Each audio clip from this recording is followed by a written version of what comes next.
عارف اللحظة اللي بنحاول نرفع فيها الكتف ونحس إن هو متكلبش؟ هنتكلم النهاردة على روتيتور كف أو الأوتار الدوارة، وهم مفاتيح حركة الكتف. أي إصابة في الأربع أوتار دول بنحس بألم في الكتف، صوت طقطقة أو احتكاك في مفصل الكتف، أو تحديد في حركة رفع أو لف الدراع. وفي الإصابات العنيفة بنحس بانعدام في حركة الدراع. طب وإيه الأسباب؟ أول حاجة المجهود المتكرر والرياضات العنيفة، تاني حاجة السقوط، تالت حاجة الالتهابات المزمنة في الكتف. طيب طرق التشخيص إزاي؟ أول حاجة طبيب وجراح عظام متخصص، تاني حاجة الأشعة السينية، تالت حاجة الرنين المغناطيسي.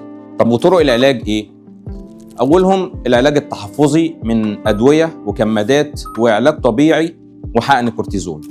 طب في الحالات المتقدمة بنعمل إيه؟ بيتم الاستعانة بالمنظار الجراحي لعمل تسليك أو تصليح للأوتار الدوارة باستخدام المنظار واستعانة بالخطاطيف. فعند أي إحساس ألم بالكتف على طول بنتوجه لدكتور عظام للتشخيص المتقدم والعلاج بدري عشان ما يحصلش أي مضاعفات.